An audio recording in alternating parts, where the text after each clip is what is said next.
gosh, I was just in Santa Monica before I got over here to hang out with you fine people. And I was just having fun in the sand, right? And I was gonna check on my parking meter because I'm like a religious nut when it comes to making sure my meter doesn't take the zero. I'd sooner kick a parking officer in the nads, right, than let that meter hit zero. At any rate, I'm almost to my car and this homeless guy walks up to me and he sits down on this ledge and he looks at me and he's like, "Sonny, do you have a quarter?"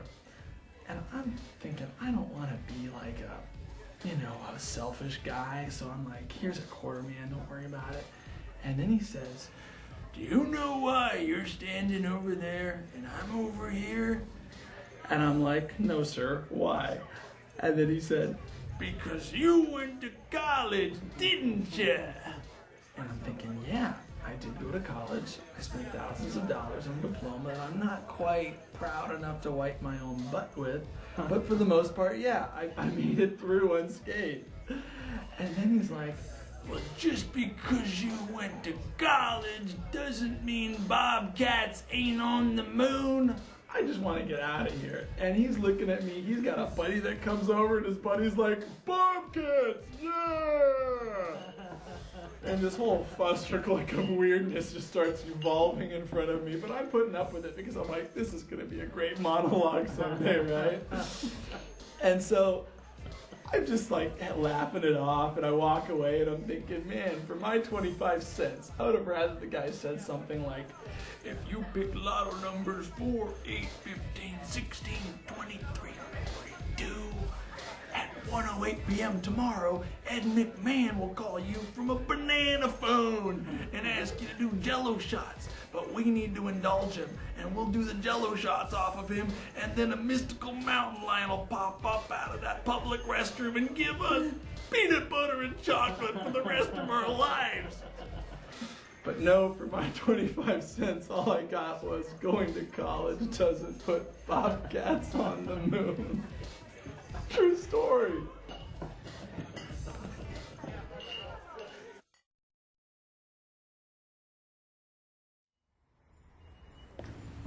Charles. Yes. Glenn Charles? Yes. You're representing PFC Fisher in there, right? Mm-hmm. You are? I'm Captain Phillips, the boy CO. How's it going in there? Not good. He was caught with a large cache of drugs in the trunk of his car. Not to mention the fact that there was a murder involved. You know what really doesn't help? He's not likable. I mean, not even by me, and I'm his damn lawyer. He's a good kid, I know him. He's just going through a rough time. I'm gonna have to take your word for that. What's your problem, Charles? I thought I made that perfectly clear. He's a jerk. For one, he was caught speeding in a car with a military-issued weapon. Someone else's car. 2, he had enough drugs in the trunk to start a small gang. And 3, he was driving away from a murder scene, all right? And then he gave me attitude, a lot of attitude. And I didn't appreciate it. Well, he obviously doesn't respect you. Let me talk to him and straighten him out. I guarantee you if I spend 5 minutes with him, he'll cooperate. Fine. You answer me one question first. Why is that kid so important to you?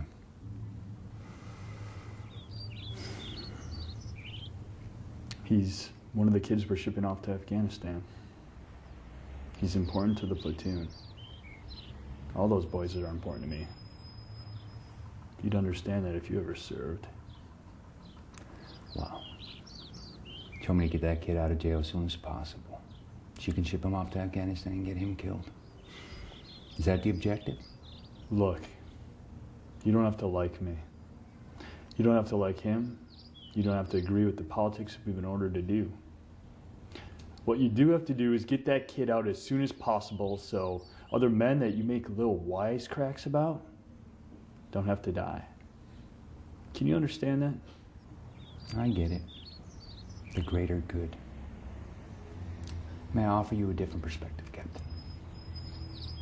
I don't have to like you, him, or what you're ordered to do. What I have is a responsibility. And it's to that kid in there. Not his team, not to you, or any greater good. I have a responsibility. Why? Because I believe he's both innocent and he's hiding something. Now, if you can get that something out of him, if you can loosen it out of him, that's great. But if you're going to come in here and if you're going to tell me and remind me that he is needed to go risk his life, might I suggest you save your gas, Captain? You know what? I can see why he doesn't respect you. Is that all you got? I'll talk to him. Just make sure you're not there when I talk to him. You know, we wouldn't want any accidents to happen. My elbow accidentally slipping off the table into your smug face. Have a good day, Captain. Have a good day.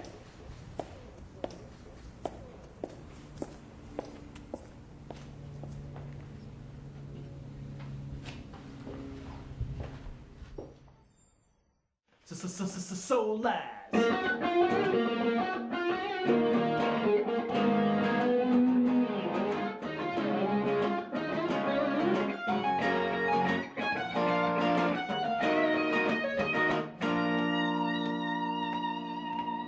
This is the night that I will make you mine in every single way, like many times before. This is the time, like so many nights, that I will light the fire without a fantasy. I'll soon forget whether it's right or wrong. To make a move on your baby, I waited much too long. Amor pirata, amor de contrabando, illegal love. Love that's crazy, enough to break me, si es nuestro amor.